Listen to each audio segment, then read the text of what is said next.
로버트는 친구들과 가족들이 그를 초대할 때마다 해변에 가지 않았다. 수영을 하러, 소풍을 가자고, 파티를 열자고 할 때마다 그는 거절했고, 결국 그들은 묻는 것을 멈췄다. 로버트가 바다를 싫어했던 것은 아니다. 그것보다 더 복잡한 이유가 있었다.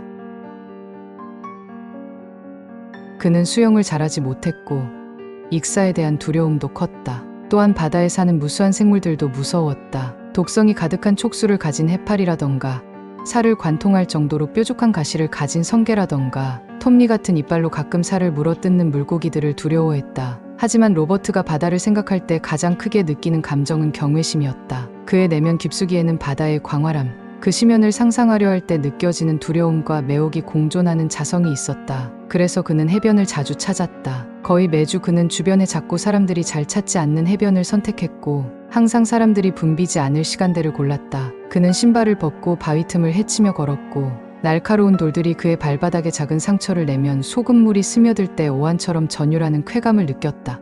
물론 실제로 물속에 들어가지는 않았지만 그는 해변에 서서 파도가 밀려올 때마다 바다가 자신을 끌어당기는 것을 느꼈다. 부드럽고 젖은 모래에 점점 더 깊숙이 파묻히는 것을 허용했다. 주로 그는 바다가 밀어올린 보물들을 찾아 해변을 샅샅이 뒤지는 것을 좋아했다. 표류목을 주워들고 부풀어 오른 관해파리의 시체를 쿡쿡 찔러보기도 했다. 조개껍질 조각이나 편평한 돌을 물 위에 던져 튕기려 애썼다. 갑오징어 뼈를 주워 손톱으로 추상적인 무늬를 새긴 후 다시 물속으로 던지기도 했다. 그리고 그의 바다 생물 컬렉션은 남들에게 자랑할 만한 수준이 되었다. 오늘 그는 길고 뒤틀린 나뭇가지를 발견했다. 그는 낯빛 하늘 아래 해변을 거닐며 무기력하게 그것을 앞뒤로 휘둘렀다. 별거 없네. 그는 모래를 향해 특히 격하게 나뭇가지를 휘두르며 중얼거렸다. 나뭇가지 외에도 오늘은 별다른 것을 찾지 못했다. 평소처럼 병뚜껑과 음료수 캔들이 널려 있었고 그는 그것들을 재활용 비닐봉지에 꼼꼼히 담아 집에 가서 버리려 했다.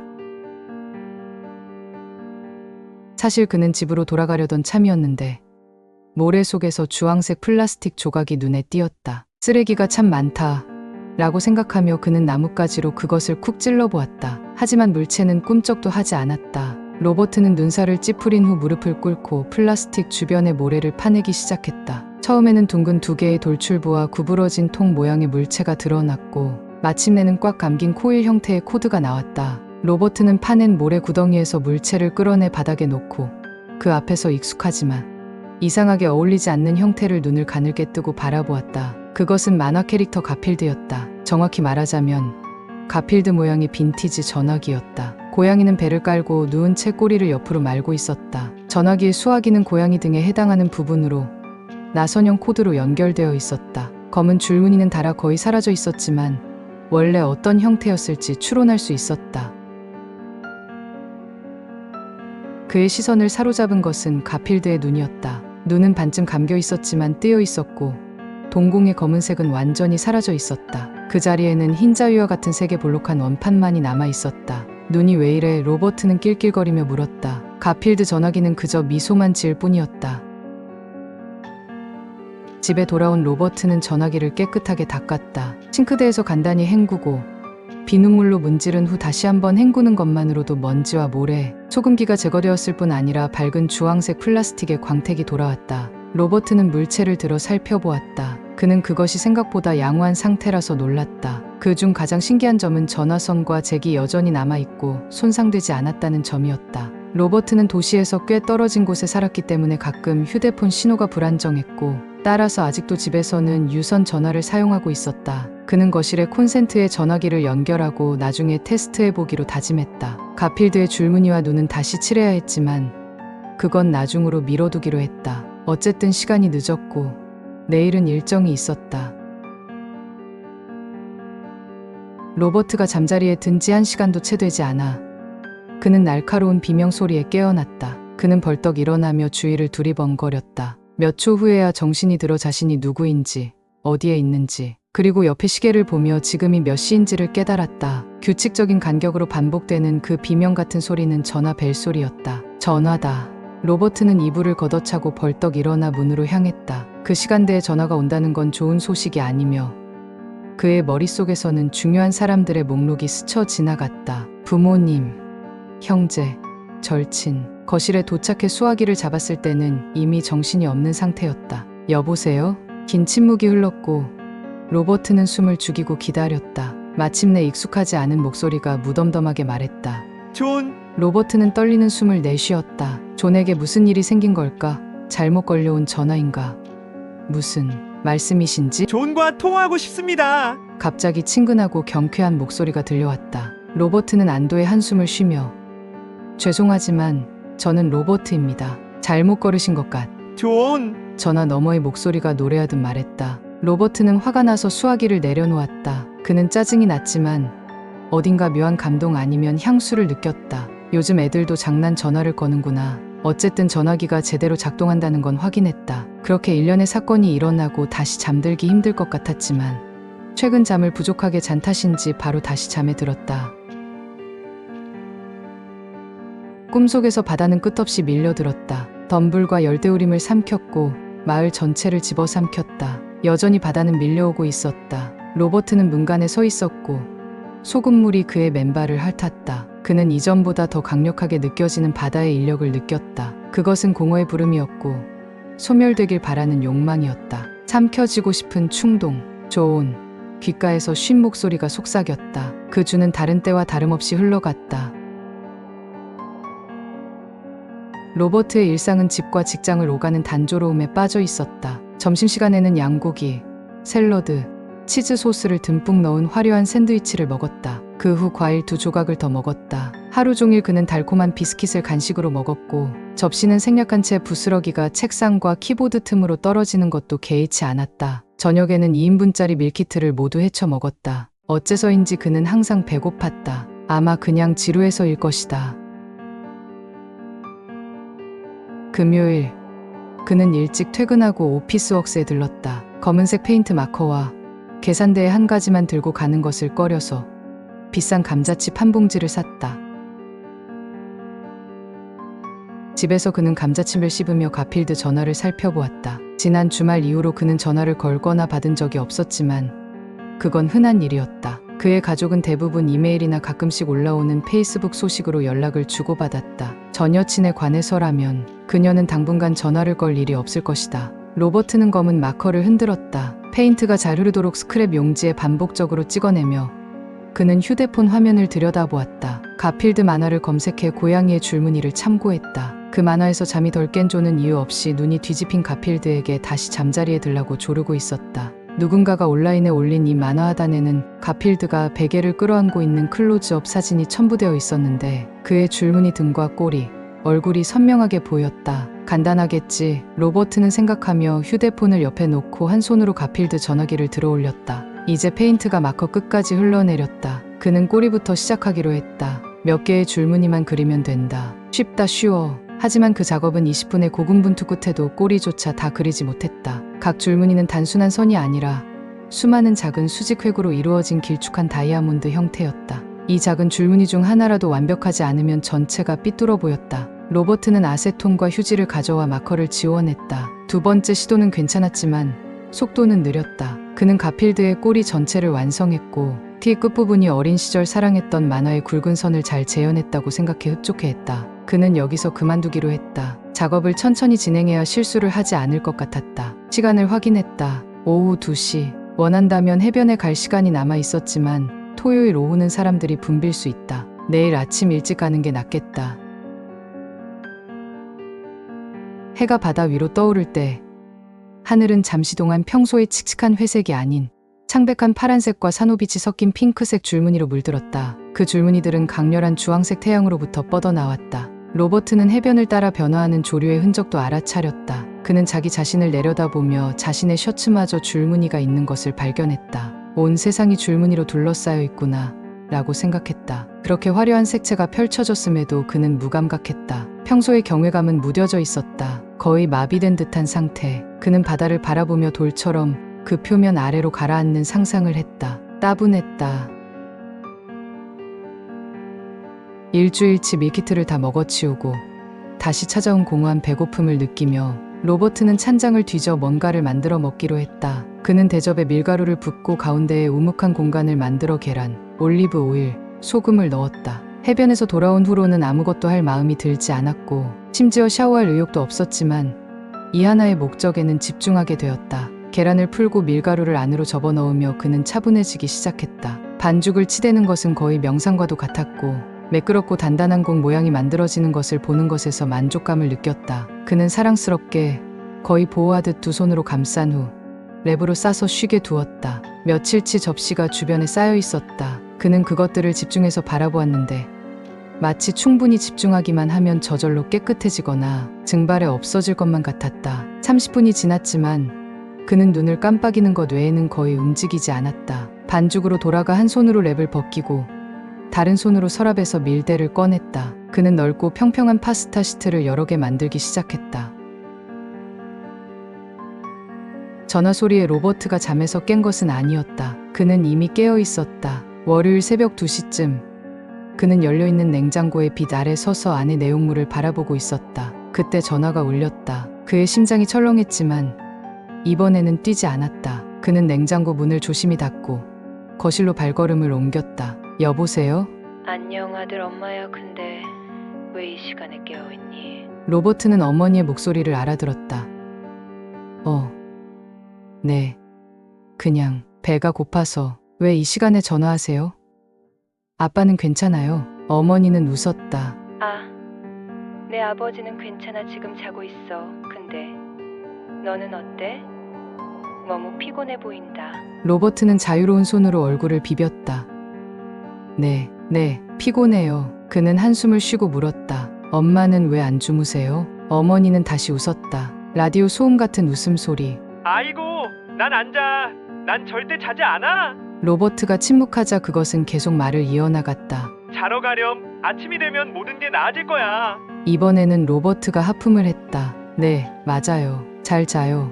엄마, 사랑해요. 나도 사랑한단다, 존. 로버트는 전 여친에 대한 꿈을 꾸었다. 그들은 이야기를 나누다가 갑자기 광활한 모래 평원 양쪽에 서 있었다. 그는 소리치려 했지만 물속에서 외치는 것 같은 느낌이었다. 길고 두껍고 털이 많은 거대한 애벌레 같은 것이 그를 둘러싸며 가슴을 조여왔다. 그는 발버둥 쳤지만 소용없었다.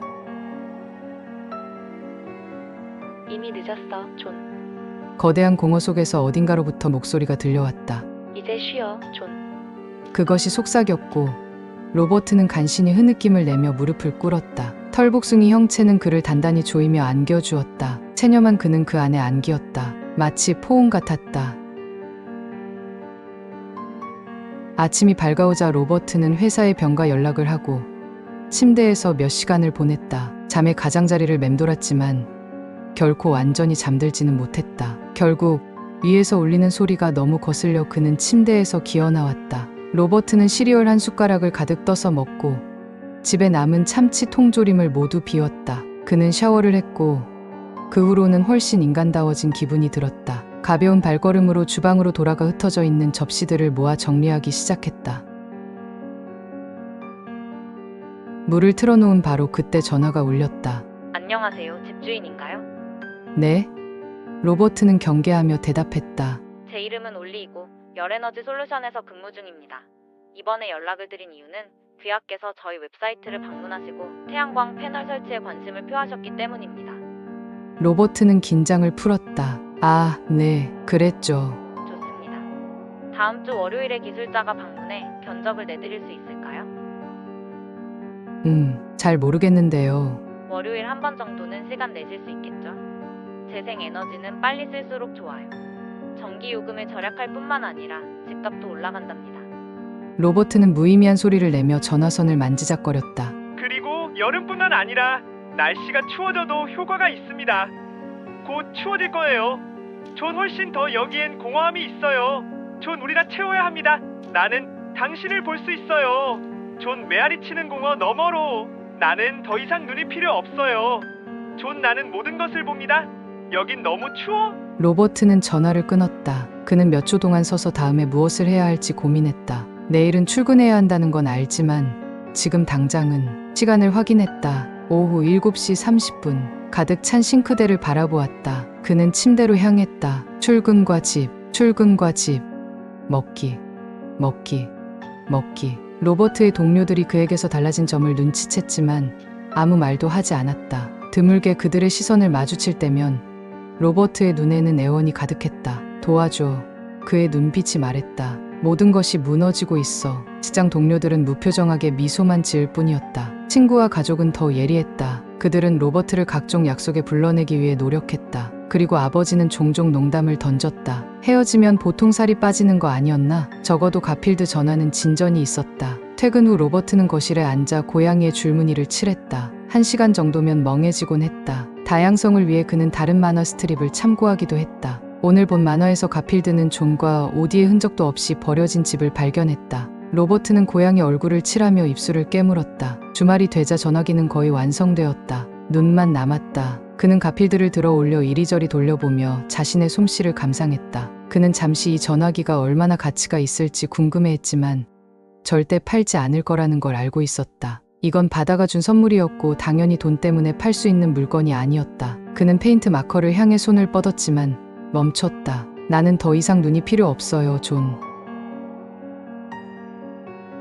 그는 전화기를 내려놓고 마커를 쓰레기통에 던져버렸다. 어차피 다 쓴 거였을 테니까. 일요일, 로버트는 해변에 다시 갔지만 평소의 경외심은 없었다. 그는 의무나 습관 때문에 일요일마다 교회에 가는 사람 같았다. 모든 것이 따분했다. 그가 자주 가던 해변으로 향하기 위해 모래 언덕을 넘어섰을 때 눈앞에 펼쳐진 광경은 그 따분함을 관통했다.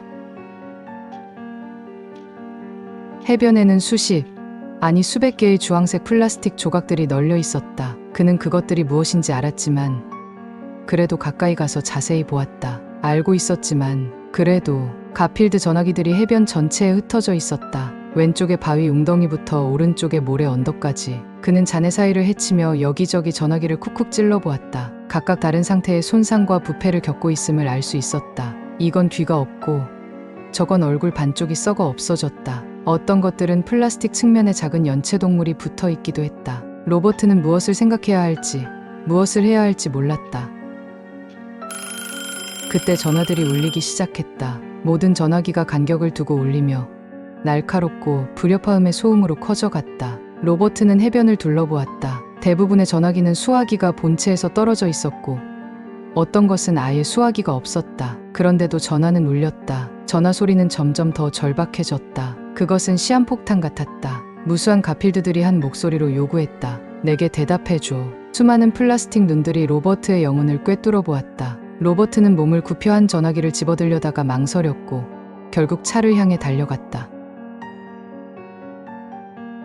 집에 도착하자 로버트는 거실로 돌진해 가필드 전화기의 플러그를 뽑았다. 그리고는 샤워도 양치도 저녁도 생략한 채 바로 침대로 향했다. 물론 그는 잠들지 못했다. 대신 옆으로 누워 알람 시계를 바라보며 분침이 움직이는 것을 지켜보았다. 한 자세로 너무 오래 누워있자 몸이 아팠다. 몸을 뒤집고 싶었지만 그는 이 초조한 경계를 멈출 수 없었다. 정확히 자정에 전화가 울렸다.